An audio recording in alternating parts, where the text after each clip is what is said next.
సామెతల గ్రంథం 18వ అధ్యాయం 10వ వచనం చూస్తే, యెహోవా నామము బలమైన దుర్గము, నీతిమంతుడు అందులోనికి పరిగెత్తి సురక్షితముగా ఉండును అంటున్నాడు.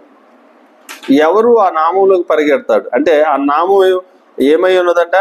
బలమైన దుర్గం. అంటే బలమైన దుర్గం అంటే ఏమని చెప్పబడుతుందంటే, దుర్గం అంటే ఒక కోట, ఎవరు కూడా దాన్ని ఛేదించలేనటువంటి దుర్భేజమైనటువంటి ఒక కోట అనమాట. అటువంటి కోట లాంటిది ఆయన నామం అంటున్నాడు. మరి అందులోనికి పరిగెత్తి సురక్షితంగా ఉండును. ఎవరంట అందులో పరిగెత్తగలిగేది అంటే నీతిమంతుడు. ఒక నీతిమంతుడు అందులోకి ఎలా పరిగెత్తగలడు? ఆ నామం ఏంటి? ఇప్పుడు మరి యెహోవా నామం ఇప్పుడు ఉందా అంటే చూడండి, ఈ యొక్క యోహాను రాసిన సువార్త 5వ అధ్యాయము 43వ వచనాన్ని చూసినట్లయితే, యోహాను రాసిన సువార్త 5వ అధ్యాయం 43వ వచనంలో ఆ మాట రాయబడి ఉంది.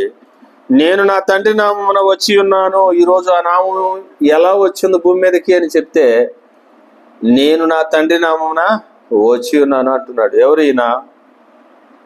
చూడండి, మీరు నన్ను అంగీకరింపరు అంటే తండ్రి నామాన్ని వచ్చినా కూడా మీరు నన్ను అంగీకరింపరు, మరి ఒకడు నా నామమున వచ్చిన ఎడల వానిని అంగీకరించరు. ఆ యొక్క తండ్రి నామమున వచ్చినటువంటి క్రీస్తుని అంగీకరింపరు. కానీ ఆయన నామమున మరి ఒకడు వస్తే, అబద్ధ ప్రవక్త వస్తే, అబద్ధ క్రీస్తు వస్తే దురద చెవులు వేసుకొని వాడిని అంగీకరిస్తారు, కానీ నన్ను అంగీకరింపరు అంటున్నాడు అనమాట.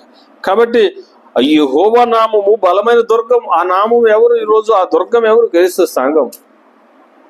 ఆ సంఘము ఈరోజు దుర్భేజమైనటువంటి లోకంలో ఎటువంటి కట్టడము కూడా దాని ముందు నిలవలేని విధంగా మరి నిలబడి ఉంది. దానిలోకి ఎవరు పరిగెత్తుకొని వెళ్ళగలడంటే నీతిమంతుడు వెళ్ళగలడని చెప్తున్నాడు.